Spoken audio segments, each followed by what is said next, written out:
flute tube. We spent 2 episodes recently, episode 6 and 7, talking about the low register. We are unlikely to talk about the middle register for a while because it doesn't have as many problems that are specific to it, except maybe that it can be a little dull or boring. But the upper register does, of course, have a lot of problems that are specific to it. So today we're going to talk about the usual suspects, the problems that you're likely to have in that upper register. We'll talk about how to check and see if you have those problems in your playing and double check. And we'll talk about what to do to help you get rid of those problems if you do indeed have them.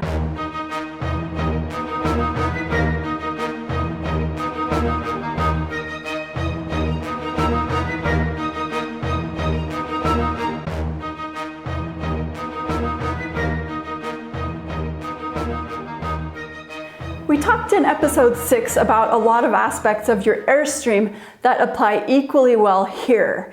So you may want to go back and review episode 6. Mostly we talk about air speed, air angle, and air volume. And the fact that typically we don't sort of separate those categories out in our mind, but that it can really help you to get your registers well if you do think of those 3 things separately. So in the low register we mentioned, what really matters is air angle, that you have to angle your air enough down into the flute to get the low register. Well, the high register is made by angling the air more straight across. But part of what helps you to get the air to go more straight across your flute is air speed.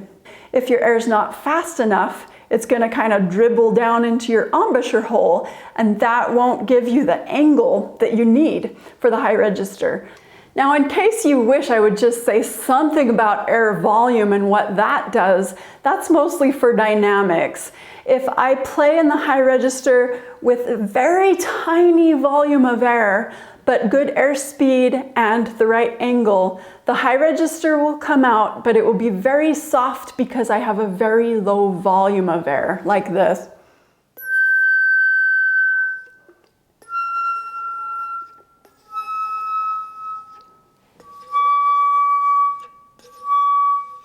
I almost feel no air when I put my hand there because even though I have enough air speed, I just have almost no volume of air, and that's why my dynamics are so soft.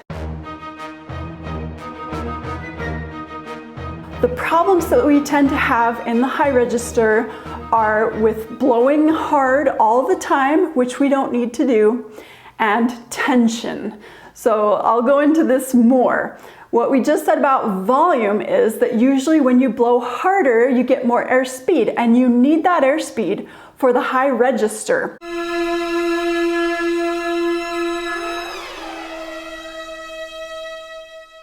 The hole between your lips needs to be nearly closed. Sometimes I think of like a little piece of uncooked spaghetti, like someone's poking it through my lips to open them, and they're only that much open. So they're nearly closed, but they're still relaxed. I'm not pushing them closed. The other big set of problems is tension problems. And that's because, again, our bodies are looking at ways to get air speed. So if you tense up and you stick your tongue up in your throat, it narrows the channel that the air is coming through, and the air will go faster. If I stick my tongue up and I close my throat and I close my jaw and I think blow really hard, then I'll get that high note out. But maybe even on this little microphone, you can hear that that high note is really shrill and ugly. And that's the problem with letting your body come up with solutions, because you want to be in control of the tone that's coming out of your flute. You want to avoid tension in your throat, mouth, neck, jaw, but especially your tongue. The tongue is the huge culprit here. When I was a young enough teacher that I had taught several dozen students, but not like now where I've worked with several hundred students, I used to wonder if we were all crazy in the same way. Like, why is it that every single student wants to tighten their tongue and raise it up in their mouths? But what I decided as I taught more is that actually it's the case where our bodies are deciding for us what to do, because our brains haven't stepped in and said, what is the optimal way to get airspeed when I play? And so our bodies come up with the solution, and our bodies say, I know, if you close your throat and you raise your tongue and you clench your teeth together and you narrow that space where the air is going to come through, that'll give you a lot of airspeed. And that's what our subconscious decides. But for a beautiful sound, we need open spaces. We need a lot of resonating chambers in our head and our throat, and even using the resonance of our full lungs. And so we need to consciously open all of that back up and get airspeed simply by supporting. And then the other important way is to be sure that the aperture between your lips is nearly closed. I used to watch pigeons when I was in New York and watch how they would do this when they walked. And I was thinking about, are we flute players all crazy that we all want to tighten our tongues? And I thought, what about those pigeons? Are they crazy? Does it actually help them to walk, to bop their heads forward and backward like that? Or is it some mass delusion where they just believe that's going to help, but there's actually a more efficient and better way to do it? Someday I'm going to have that conversation with a bird anatomist. If you fit the bill, you better send me a message. What I want you to get from watching this episode today is to be sure that your brain is making the decisions for you about how you're making a high register. You're not letting your body fly on its own and come up with its own decisions about what it needs to do to get airspeed and high air angle. So as thinking, intelligent flute players, here are the goals that we want to have for the high register. You want lots of vertical space in your mouth and a wide open throat.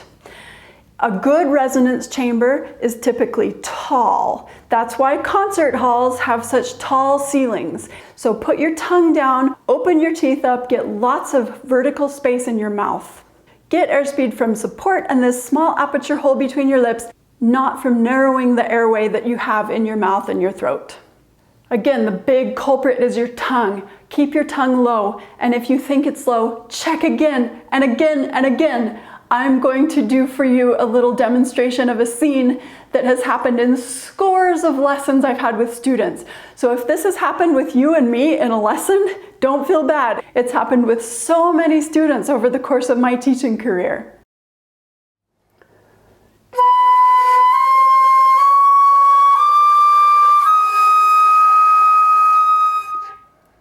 All right, student, what you need to do is lower your tongue. What? Lower my tongue even more? Yes, but I can't. It's already so low. Really? You're saying you can't lower your tongue anymore at all? Well then, you gotta get more space in your mouth. Play it and figure out what you have to do to get more space.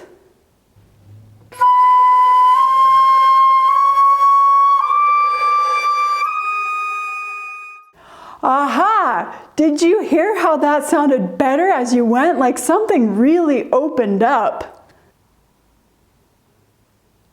So what was it? What did you move in order to open up your sound? Well, I figured out how to lower my tongue some more. So tongue, keep your tongue low, really, really low. The other things that I would say to think about to keep a lot of space in your mouth and throat are, keep your soft palate raised while your tongue is down, so your throat is wide open.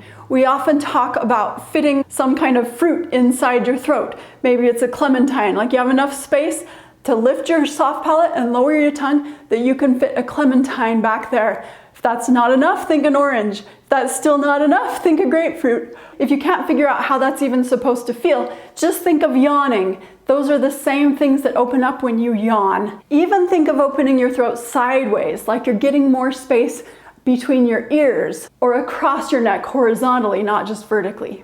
You also want to keep a lot of space between your teeth. I used to tell students to think of, if you're singing in a choir, they'll tell you to put 2 fingers between your teeth. That's a lot of space. They have the same goals that we have to get a lot of vertical space in their mouth for resonance. I used to say that, but of course you can't do that and play the flute. Your mouth is too wide open. But then I realized it doesn't matter what register I'm in, I can always fit my thumb through my teeth.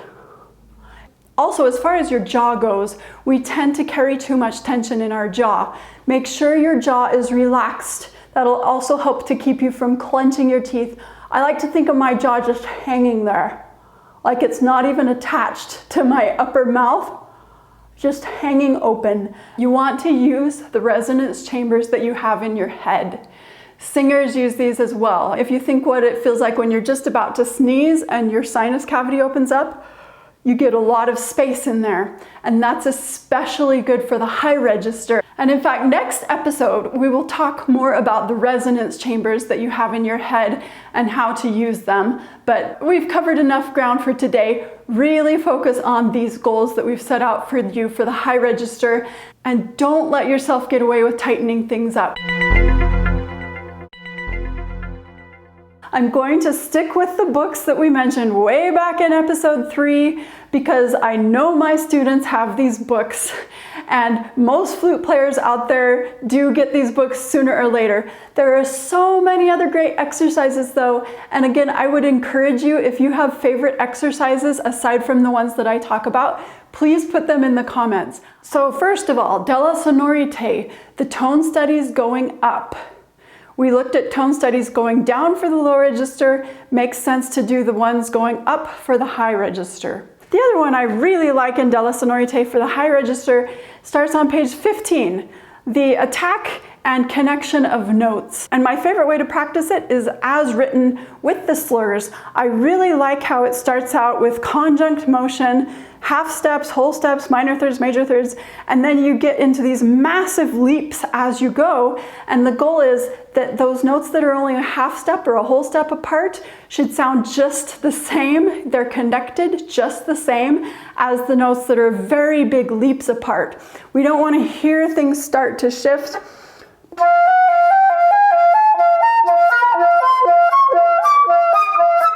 We don't want to hear that there's a break between notes. We want it to stay equally smooth as you go.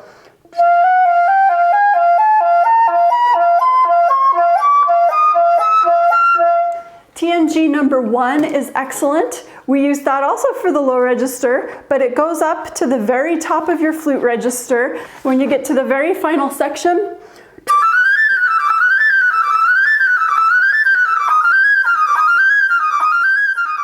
this exercise is great for those fingerings if students haven't done it before, but it's also great for tension, both in your throat, your neck, your jaw, your tongue, but also in your fingers. Because again, we want to work so hard. We think that we're going to help by working harder, but actually what we need to do is to get rid of all that tension. So I see all the time people working so hard.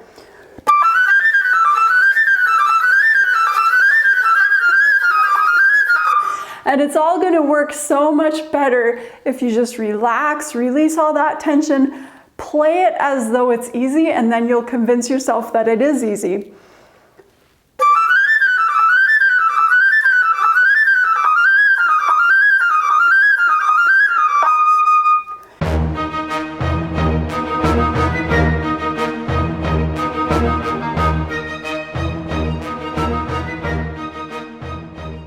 But again, if you can leave your favorites in the comments, especially if they're not the same as mine, that would be great for other people to see. And while you're at it, please consider liking this video and/or subscribing to this channel. The other book I don't want to neglect today is, once again, Tone Development Through Interpretation by Marcel Moyse. He divides this book into registers.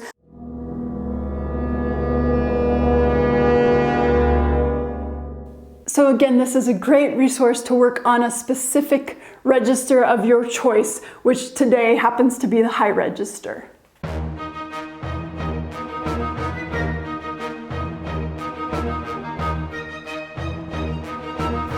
Please don't judge my owner for keeping me. She's had me for many decades.